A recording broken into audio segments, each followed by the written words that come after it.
Ven, Espíritu de Dios, ven a mi ser, ven a mi vida. Ven, Espíritu de amor, ven a morar, Maranatha. Ven, Espíritu de Dios, ven a mi ser, ven a mi vida. Ven, Espíritu de amor, ven a morar, Maranatha. Ven a morar, Maranatha.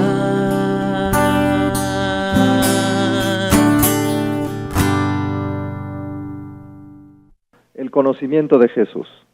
Montfort dice, dedicarán la tercera semana a conocer a Jesucristo. El Evangelio de Juan, constituye el testimonio más completo sobre Cristo, Hijo de Dios, consustancial al Padre. El que se hizo carne, es decir, hombre en el tiempo, es desde la eternidad el Verbo mismo, es decir, el Hijo unigénito de Dios. El Dios que está en el seno del Padre. Juan 1, 14, 16.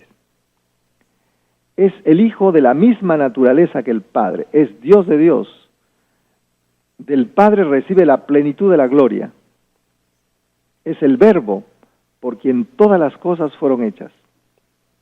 Juan 1, 1 al 3 y 10 al 11.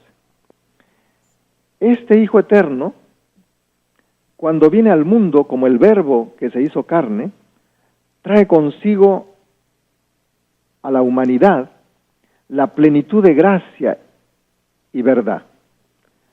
Trae la plenitud de la verdad, porque instruye acerca del Dios verdadero, a quien nadie ha visto jamás, pero que Él puede revelar. Y trae la plenitud de la gracia, porque a cuantos lo acogen le da la fuerza para renacer en Dios. Esta es nuestra fe en el Hijo de Dios, que es de la misma naturaleza que el Padre, como Verbo eterno, eternamente engendrado de Dios y luz de luz, y no creado ni adoptado. Hijo unigénito, que está en el seno del Padre, y que viene a este mundo para llevar a cabo una misión especial de parte del Padre. Viene a llevar a cabo el designio salvador de Dios sobre el mundo y el hombre. El centurión romano, al ver morir a Cristo, va a exclamar, verdaderamente este era el Hijo de Dios.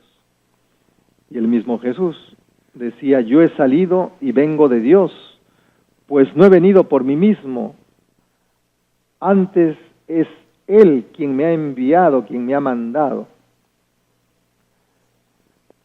Y San Pablo en la carta a los Filipenses, capítulo 2, versículos 6 al 8, dice, siendo de condición divina, no retuvo ávidamente el ser igual a Dios, sino que se despojó de sí mismo, tomando condición de siervo, haciéndose semejante a los hombres y apareciendo en su porte como hombre, y se humilló a sí mismo, obedeciendo hasta la muerte y muerte de cruz.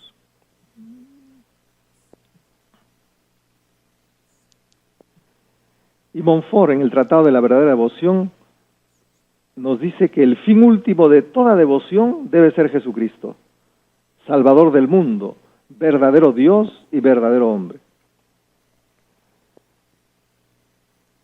Continúa Montfort diciéndonos, la sabiduría se conmueve del pobre Adán y de todos sus descendientes, porque su pecado obedece más a debilidad e ignorancia que a malicia. Y la amable y soberana princesa se ofrece ella misma en holocausto al Padre para satisfacer su justicia, liberarnos de la esclavitud del pecado y de las llamas del infierno y merecernos una eternidad feliz. Su oferta es aceptada, la sabiduría eterna, es decir, el Hijo de Dios, se hará hombre en el momento oportuno y en las circunstancias señaladas. En los Evangelios, Jesucristo se presenta y se da a conocer como Dios Hijo, especialmente cuando declara: yo y el Padre somos una sola cosa, Juan 10:30. Cuando se atribuye a sí mismo el nombre de Dios, yo soy, Juan 8:58. Y cuando se atribuye a sí mismo atributos divinos, por ejemplo, cuando afirma que le ha sido dado todo poder en el cielo y en la tierra, Mateo 28:18, o cuando dice que tiene el poder del juicio final sobre todos los hombres, que tiene el poder sobre la ley, Mateo 5:22, 28, 32, 39. Y cuando tiene sobre todo el poder de perdonar los pecados, que era un atributo de Dios, Juan 20, 22, 23. Este Jesús a la vez se presenta y se da a conocer como verdadero hombre. Los testimonios bíblicos sobre la verdadera humanidad de Jesucristo son numerosos y muy claros. El punto de arranque es la verdad de la encarnación, y el Verbo se hizo carne y habitó entre nosotros. Significa se hizo hombre concreto, incluida la corporeidad, la debilidad, la caducidad, la precariedad de la realidad humana, pero menos en el pecado. Y esta naturaleza humana, Jesús la ha recibido de su madre, María, la Virgen de Nazaret, que le ha dado la carne humana. San Pablo había dicho ya que Dios envió a su Hijo nacido de mujer. Y adulto, Jesús experimentó el cansancio, el hambre y la sed. Mateo 4:2, Juan 4:6 al 7. Solo un verdadero hombre ha podido sufrir como sufrió Jesús. Las torturas del martirio, mediante la flagelación, la coronación de espinas y por último la crucifixión y la muerte. Y esta muerte la constataron muchos testigos oculares, no solo amigos y discípulos, sino los mismos soldados, que llegando a Jesús, como lo vieron ya muerto, no le rompieron las piernas, sino que uno de los soldados le atravesó con su lanza el costado, y al instante salió sangre y agua.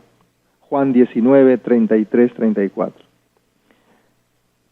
Por otro lado, la resurrección confirma de modo nuevo que Jesús es verdadero hombre. Cuando resucitó, volvió a tomar el propio cuerpo de hombre. Este cuerpo fue transformado, es decir, dotado de nuevas cualidades y potencias, y al final glorificado, pero es cuerpo verdaderamente humano. Cristo, por eso, resucitado, se pone en contacto con los apóstoles. Ellos lo ven, lo miran, tocan sus cicatrices que quedaron después de la crucifixión. Él no solamente habla y se entretiene con ellos, sino que incluso acepta su comida. Le dieron un trozo de pez asado y tomándolo, comió delante de ellos, dice Lucas 24, 42 al 43. Al final, con este cuerpo de verdadero hombre, asciende al cielo para sentarse a la derecha del Padre. El Hijo de Dios en su encarnación se ha unido, en cierto modo, con todo hombre. Trabajó con manos de hombre, pensó con inteligencia de hombre, obró con voluntad de hombre. Nacido de la Virgen María, es verdaderamente uno de los nuestros, semejante en todo a nosotros excepto en el pecado. Esta última afirmación nos hace entrar en el mundo interior de la vida psicológica de Jesús. Él experimenta verdaderamente los sentimientos humanos, la alegría, la tristeza, la indignación, la admiración, el amor. Jesús pues se ha hecho verdaderamente semejante a los hombres. Ha asumido, como dice la carta a los Filipenses, la condición de siervo. Este texto de Filipenses 2:7 nos introduce en el misterio del abajamiento de Cristo. Se despojó de sí mismo. No significa en ningún modo que cesó de ser Dios, sería un absurdo. Por el contrario, significa que no retuvo ávidamente el ser igual a Dios, sino que siendo de condición divina, como verdadero Dios Hijo, Él asumió una naturaleza humana privada de gloria, sometida al sufrimiento y a la muerte, en la cual poder vivir la obediencia al Padre hasta el extremo del sacrificio. El hacerse semejante a los hombres comportó una renuncia voluntaria que se extendió incluso a los privilegios que él hubiera podido gozar como hombre. El Hijo del Hombre, decía él, no ha venido a ser servido, sino a servir. La vida terrena de Jesús estuvo marcada desde el comienzo con el sello de la pobreza. Lucas nos hace notar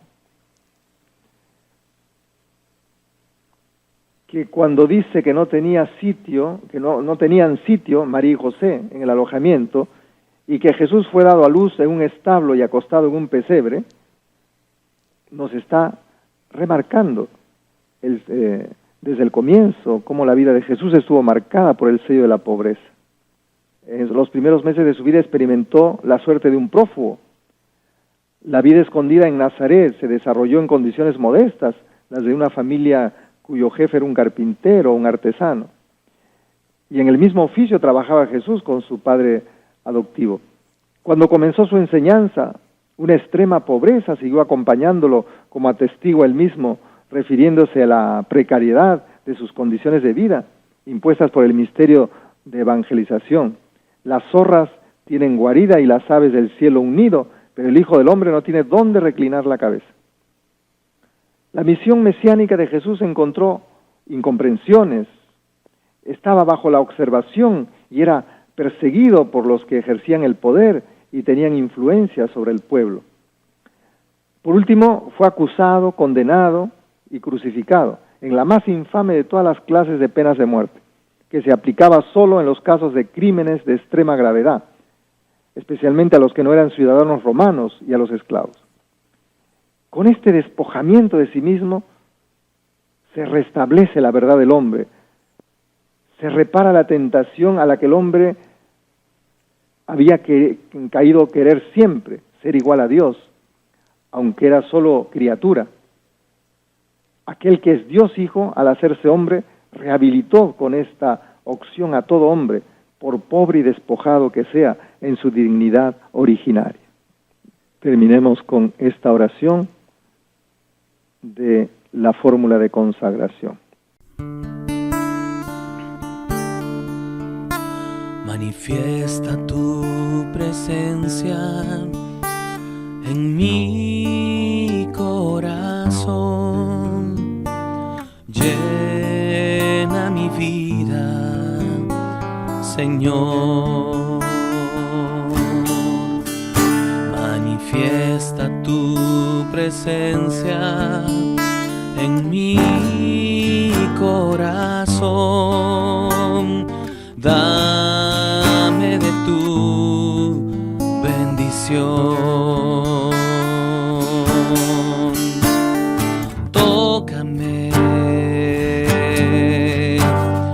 con tu poder, lléname, sacia mi sed, guíame. No dejes que camine yo sin ti. Tócame con tu poder, lléname,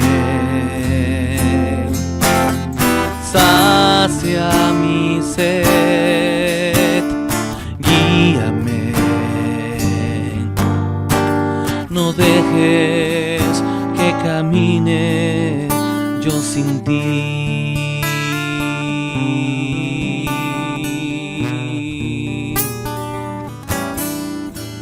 Manifiesta tu presencia. Continuando con nuestra preparación al reinado de Jesucristo en esta tercera semana dedicada a conocer a Jesús. En el misterio de Jesucristo, el Hijo de Dios encarnado, se da la revelación de la plenitud de la verdad divina. La verdad íntima acerca de Dios y acerca de la salvación humana se nos manifiesta por la revelación de Jesucristo, el Verbo hecho carne, hombre enviado a los hombres, habla palabras de Dios y lleva a cabo la obra de salvación que el Padre le confió. En esta palabra definitiva de su revelación, que es Jesús, el Verbo de Dios, su Hijo, Dios se ha dado a conocer del modo más completo. Ha dicho a la humanidad quién es. Y por eso la respuesta adecuada a la revelación es la obediencia de la fe. San Pablo en la carta a los Romanos, capítulo 1, versículo 5, dice, por medio de él recibimos la gracia para que todos los pueblos respondan con la fe en su nombre. Esta obediencia de la fe conduce a la acogida de la verdad, de la revelación hecha por Jesucristo. En el Hijo del Hombre, el Hijo de María, se desvela el misterio del Padre y del Espíritu Santo. En el momento de la encarnación, Dios se ha revelado como Padre y el Hijo de Dios es presentado como aquel que debe nacer por obra del Espíritu Santo. San Mateo en el capítulo 11, versículo 27 dice, nadie conoce bien al Padre sino el Hijo, y aquel a quien el Hijo se lo quiera revelar. Y Juan 1, 18, a Dios nadie lo ha visto jamás. El Hijo único que está en el seno del Padre, Él lo ha revelado. Y en Juan 14, 9, el que me ha visto a mí, ha visto al Padre. Jesús decía, he manifestado tu nombre a los hombres que me diste de en medio del mundo. Juan 17, 6.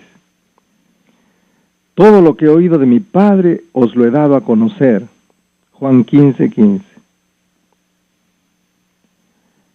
Y San Pablo en la carta a los Efesios, capítulo 2, versículo 4, dice, Dios es tan misericordioso y nos amó con un amor tan grande que nos dio vida juntamente con Cristo, cuando todavía estábamos muertos a causa de nuestros pecados. San Luis María de Montfort nos dice en su obra El secreto admirable del Santo Rosario, cuando rezamos el rosario decimos Padre nuestro. Eso hay que interpretarlo como si nos estamos dirigiendo al más tierno de todos los padres. Tú que moras en los pecadores por tu paciencia comprensiva. Y en uno de sus cánticos dice, Dios conoce nuestra miseria y nuestras necesidades. Y como Padre amoroso nos protege con cariño. Pongamos nuestra confianza en su infinita bondad, una absoluta confianza en su bondad paternal. Y en el Tratado de la Verdadera Devoción, dice Montfort, en tu comportamiento con el Dios Caridad, ya no te gobernarás por temor, sino por amor puro. Lo mirarás como a tu Padre bondadoso.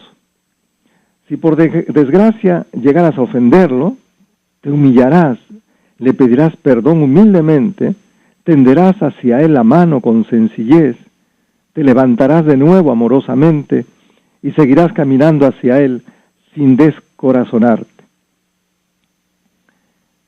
Alcancemos ahora algunas pistas de reflexión. El Padre que nos ha revelado Jesús no es el Padre patrón, que oprime, que castiga y humilla.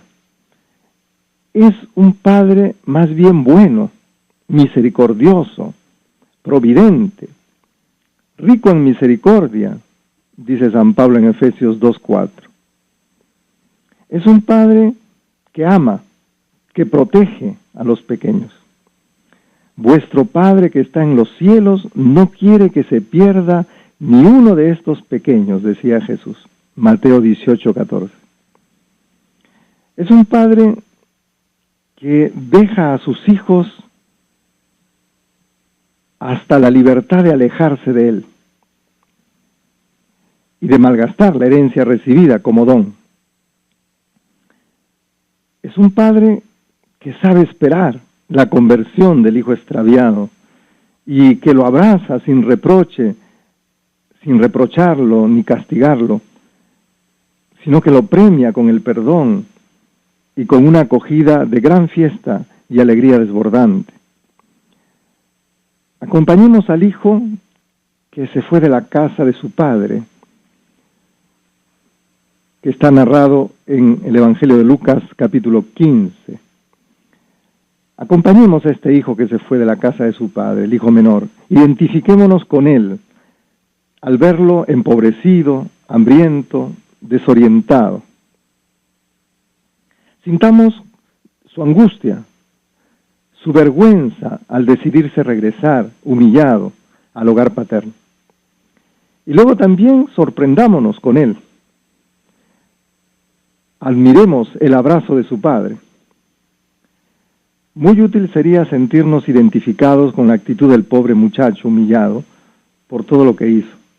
Se ha ido de la casa, del hogar paterno, ha malgastado todo lo que tenía y quiere volver.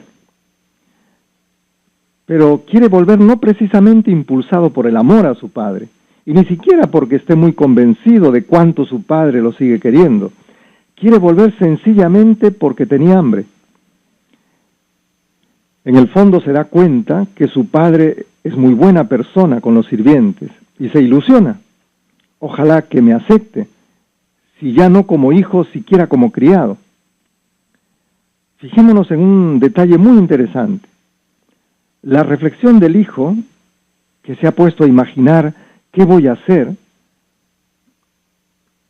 prepara toda una escena artificial.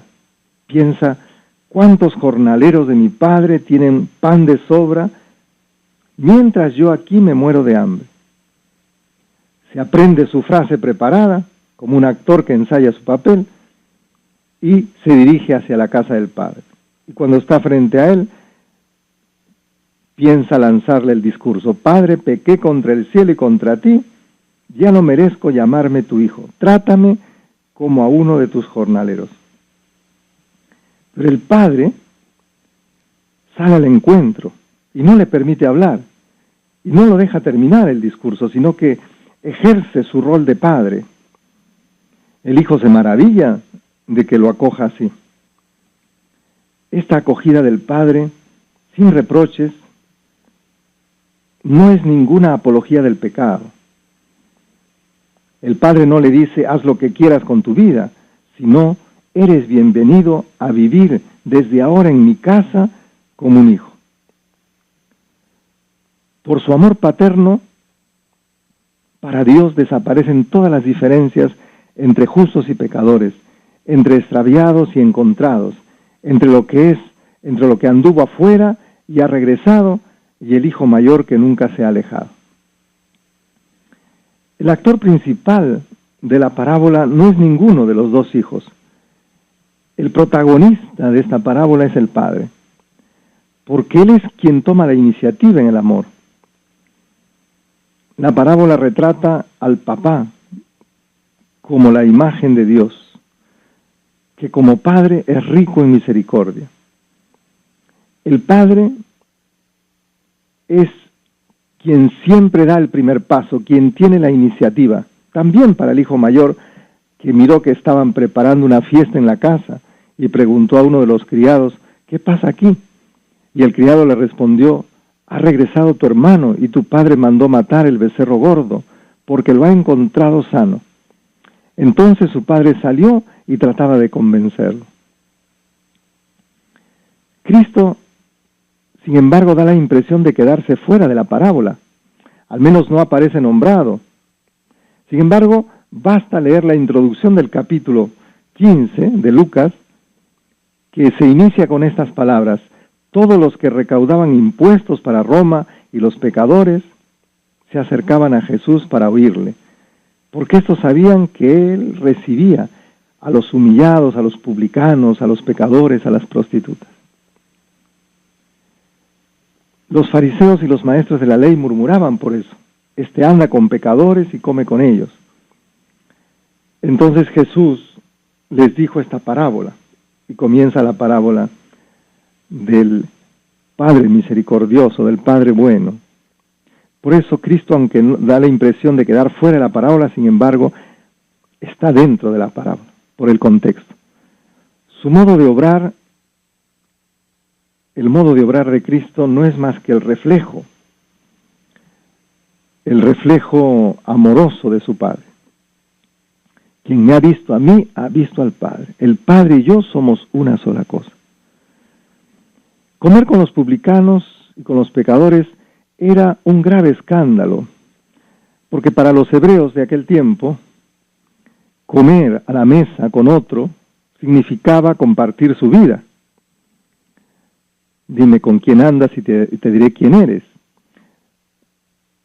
Ante la pregunta: ¿por qué te preocupas por los pobres? ¿Por qué te encargas de los marginados, de los leprosos, de las prostitutas? La respuesta del Señor es muy sencilla y muy clara, y muy lógica. ¿Acaso el buen pastor espera sentado que la oveja encuentre su camino de regreso cuando anda perdida? No, sino todo lo contrario. El buen pastor deja las otras 99 ovejas en el aprisco y va a buscarla a la extraviada. Para el hijo mayor, que no entendía la conducta de su padre, como para Simón el fariseo, que criticó a Jesús porque se dejaba tocar por la mujer de mala fama, esa fue la oportunidad para llegar hasta el corazón del Padre misericordioso, para conocer de verdad al Padre con quien había vivido y a quien no había abandonado. Pero se perdió la oportunidad. Se perdió la oportunidad de conocer que era un Padre que ama sin cálculos, sin condiciones, un Padre que ama sin medida.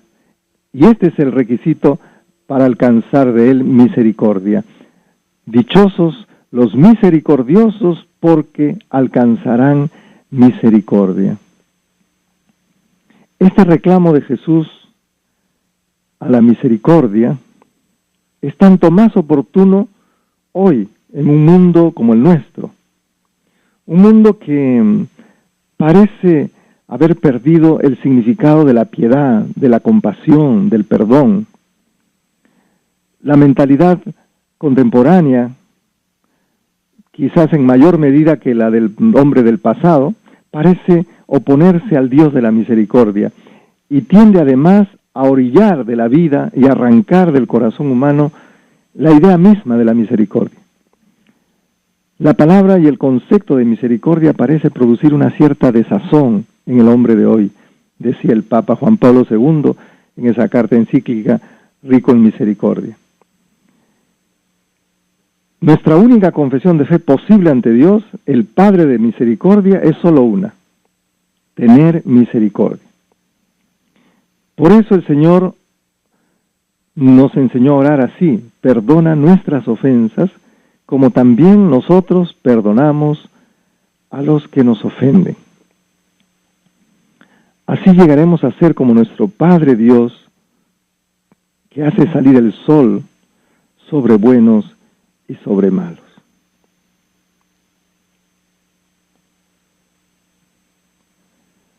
Vamos ahora. Yo tengo una mamá que me ama y me cuida.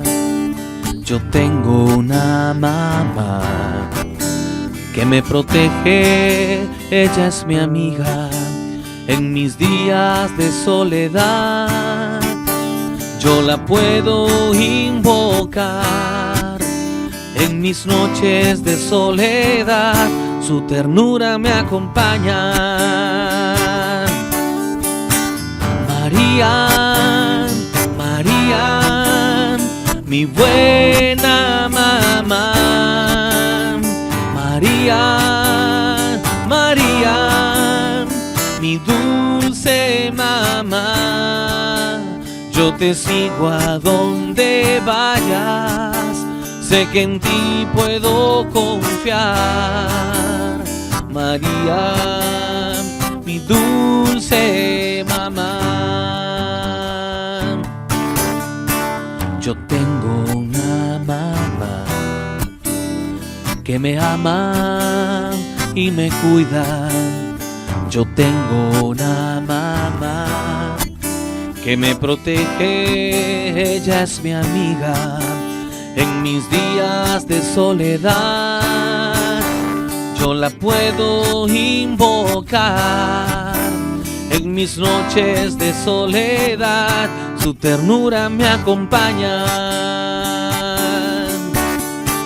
María, María, mi buena mamá. María, María, mi dulce mamá. Yo te sigo a donde vayas, sé que en ti puedo confiar. María, mi buena mamá. Yo te sigo a donde vayas, sé que en ti puedo confiar. María, mi dulce mamá. María, mi tierna mamá. María, mi buena